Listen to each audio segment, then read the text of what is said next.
जय हिंद, जय मातृभूमि। दोस्तों, आप सभी का बहुत हार्दिक अभिनंदन है हमारे यूट्यूब चैनल पर। दोस्तों, जैसा कि आप सभी को पता है कि बिहार पुलिस की जो परीक्षा की तिथि है वो घोषित हो चुकी है, एडमिट कार्ड्स भी आ चुके हैं और अब उसके कुछ ही दिन शेष रह गए हैं। चूँकि आप सभी को ज्ञात है कि 1 अक्टूबर से बिहार पुलिस की परीक्षा शुरू हो रही है। तो आज का यह वीडियो उन्हीं युवा भाइयों और बहनों के लिए है जो युवा भाई बहन तैयारी कर रहे हैं और अब कुछ दिन शेष है और कहीं न कहीं कई युवाओं के मन में कई तरह के प्रश्न चिन्ह उमड़ रहे होंगे। कई युवा बहुत तरह की दुविधाओं में भी पड़ रहे होंगे, कई अफ़वाहें आ रही होंगी, कई तरह की बातें हो रही होंगी आसपास में, तो इसको लेकर कई दिग्भ्रमित भी हो रहे होंगे। तो आज का यह वीडियो उन्हीं के बारे में है संक्षेप में, और फिर हम इस वीडियो में जानेंगे कि आखिर अंत समय में उन युवाओं की तैयारी क्या होनी चाहिए, कैसी उन्हें अपनी स्ट्रेटेजी रखनी चाहिए जिससे वो अंत समय में एक जोर लगाकर सफलता को सुनिश्चित कर सकते हैं, इस परीक्षा को क्लियर कर सकते हैं। देखिए दोस्तों, सबसे जो संक्षिप्त में अगर मैं ये बात बताऊं तो आपको अभी क्या करना चाहिए पढ़ाई के दृष्टिकोण से, उसके बाद हम जाएंगे अन्य मुद्दों पर। पढ़ाई के दृष्टिकोण से अभी आपको क्या करना है कि अब तक आपने जितना भी पढ़ा है, ठीक है, चाहे हिस्ट्री, ज्योग्राफी या जिस जिस विषय में जहाँ तक पढ़ा है, तो बस अब वहीं तक उसको आगे ना ले जाइए। मतलब मेरा कहने का मतलब है कि जो आप पढ़ चुके हैं अभी तक, बस उसका रिवीजन करिए और बार बार रिवीजन करिए, ठीक है। अभी कोई भी नई चीज़ें पढ़ने की आवश्यकता नहीं है, क्योंकि जब आप अंतिम समय में जब कोई नई चीज़ें आप पढ़ेंगे तो कहीं ना कहीं कन्फ्यूजन क्रिएट्स होंगे। तो इससे कहीं बेहतर है कि कन्फ्यूजन को दूर किया जाए, जो कि परीक्षा में कन्फ्यूजन आपको ना हो। तो इसके लिए आपको अब तक जितना भी पढ़े हैं उसको बार बार रिवीजन करिए। और अब ध्यान देने वाली बात है कि अब किन चीज़ों को विशेष तौर पर रिवीजन किया जाए।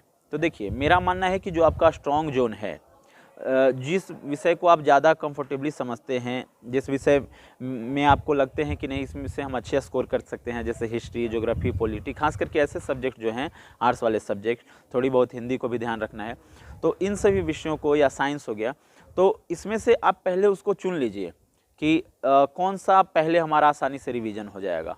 तो मेरा कहने का मतलब है कि आप उस पर पहले फोकस करिए। जैसे हिस्ट्री, तो हिस्ट्री से चूंकि नंबर आमतौर पे अधिकांश परीक्षाओं में उससे अधिक प्रश्न भी आते हैं, तो उसको आप बहुत अच्छे से, जो भी आप नोट्स बनाए होंगे या जो भी आप के पास पहले से नोट्स होंगे या बुक में जो भी टिक करके उस तरह से रखे होंगे, तो उसको तेज़ी से आप रिवीजन कर लेना है, ठीक है। हालांकि इतना भी तेज़ी से रिवीजन नहीं करना है कि कई पॉइंट्स छूट जाएँ, ठीक है। इसी तरह से करके आपको रिवीजन करना है। दूसरी बात, अब अंतिम समय में आपको सेट प्रैक्टिस कितना करना है। तो देखिए, मेरा मानना है कि अगर आप सेट प्रैक्टिस रोक रहे हैं तो रोक भी सकते हैं, और नहीं तो प्रतिदिन आप सिर्फ 1 सेट बनाइए। 2 सेट बनाने की कोई आवश्यकता नहीं है, सिर्फ 1 सेट बनाइए, 1 दिन में बनाइए और उसका एक्सप्लेनेशन देखते चलिएगा, चूँकि बहुत अच्छे से। फिर सेट में आपको क्या करना है कि आपने पहले जो भी सेट दिए हैं, जैसे मान लीजिए आप अब तक किसी भी, जैसे प्लेटफॉर्म का या किसी भी सेट प्रैक्टिस का आप जो भी सेट बनाए होंगे, तो वहाँ पे 15-18 जो भी कलेक्शन होंगे, तो आप जो उसका सेट बनाए हैं, तो सेट बनाने के बाद उसका एक्सप्लेनेशन रहता है। तो हो सकता है कई एक्सप्लेनेशन आपने देखे होंगे, कई एक्सप्लेनेशन आपके छूट गए होंगे, तो उसमें आप अंडरलाइन किए होंगे या ऐसे प्रश्न होंगे जो आपके गलत हुए होंगे, ठीक है, लेकिन उसका आपने फिर से रिवीजन नहीं किया, उसको फिर से एक बार पुनरावलोकन नहीं किया। तो आप पहले जाकर उन जो भी सेट बनाए हैं, ठीक है, उसका एक बार उसका अंत का एक्सप्लेनेशन देख लीजिए, ठीक है। आप चाहे 15 सेट बनाए हैं, 30 सेट बनाए हैं, जो भी, तो प्रयास करिए कि प्रतिदिन 2-2, 3-3 सेट का आप एक्सप्लेनेशन देखते जाइए, जिससे आपको पता चल जाए कि अच्छा, उस दिन हम सेट बनाए थे तो हमारी यहाँ पर गलतियाँ हुई थी, इसको हमने गलत किया था, ठीक है। तो इससे क्या होंगे कि आपने जो भी पहले सेट लगाए हैं उसमें से अगर कहीं प्रश्न आएंगे तो आपकी गलती होने की संभावनाएं न के बराबर रहेगी। तीसरी बात क्या करनी है दोस्तों, आपको एक चीज़ ध्यान देना है कि जैसे आप लूसेंट, आमतौर पर अधिकांश बच्चे चूँकि लूसेंट से ही पढ़ रहे होंगे, तैयारी कर रहे होंगे, एक आधार बुक के रूप में उसे रखे होंगे, तो बेसिक बुक के रूप में जब उसे रखे हैं, तो उसका आप एक चीज़ ध्यान दीजिएगा कि उसमें जो लाल टाइप का रेड जोन करके जो मतलब दिया हुआ रहता है, जैसे देखिए यहाँ पे दिया हुआ है कि जैसे महाजनपद काल का हुआ, यहाँ पे देखिए सिंधु घाटी सभ्यता का ये शॉर्ट्स में दिया हुआ है, ऐसे जो रेड जोन में, तो इस तरह के करके जो भी दिए हुए हैं, तो हम कहेंगे कि आप उसको एक बार रिवीजन कर लीजिए। तो इसे अगर आप कर लेते हैं तो आपके मतलब बहुत संभावनाएं हैं यहाँ से, एक ये समझिए तो एक निचोड़ टाइप का दिया रहता है जो कि आपके क्लियर हो जाएंगे। और कई बार ऐसा देखा जाता है कि यहीं से डायरेक्ट प्रश्न उठाकर मतलब आपको परीक्षा में देखने को मिल जाएंगे इसी से, क्योंकि ये आपका संक्षेप में बहुत ही अच्छा पॉइंट दिया रहता है। तो इन सब चीज़ों का आप ध्यान रख सकते हैं दोस्तों। और सबसे बड़ी बात है जो अंत समय में बहुत ज़रूरी है आप लोगों के लिए, और वो है आपके लिए मोटिवेशन की। और सकारात्मक सोच रखने की। तो ये आपको कहाँ से आएगा दोस्तों? ये आप खुद से क्रिएट कर सकते हैं। और अफवाहों से बचिए, नकारात्मक शक्तियों से बचिए। क्योंकि अभी क्या हो रहा होगा, अभी मार्केट में या आप जहाँ भी या कभी बैठ रहे होंगे झुंड में, ग्रुप में, तो अधिकांश बच्चों को ये कहते हुए आप सुन रहे होंगे कि इतना है, ऐसा है, सेटिंग का ये प्रोसेस है, वो ऐसे करवा रहा है, वो इतना लाख दे रहा है।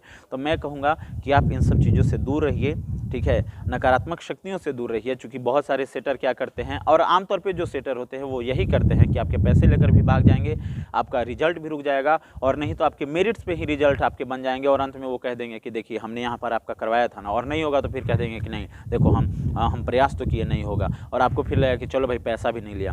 तो इन सब चीज़ों से ध्यान रखिएगा। हालांकि इस पर मैं एक छोटा सा वीडियो जरूर बनाऊंगा, ताकि अंत समय में जो भी युवा जो इसमें फंसने वाले हैं, इसमें ट्रैप होने वाले हैं, तो वो बच जाइए। और इन सब चीज़ों का ध्यान रखिए दोस्तों। छोटी छोटी चीज़ों पर फिर से एक बार रिवीजन कर देते हैं सभी पॉइंट्स पे। क्या करना है आपको? अब तक जितना भी आपने पढ़ा है बस रोक दीजिए। इंपॉर्टेंट चीज़ जो हैं उसमें जो स्ट्रॉन्ग जोन आपके हैं, जो आपको इंपॉर्टेंट चीज़ जो आपको लगता है, जो उसमें नोट्स टाइप का है या जो भी बनाया हुआ है, उसको एक बार फिर से रिवीजन कर डालिए। दूसरी बात क्या आपको ध्यान देनी है दोस्तों, अब तक जितने आपने सेट प्रैक्टिस किए हैं उसका फिर से एक बार सेट प्रैक्टिस वालों का फिर से रिवीजन कर लीजिए। अंत में जो एक्सप्लेनेशन दिया रहता है उस पर विशेष ध्यान दे दीजिए।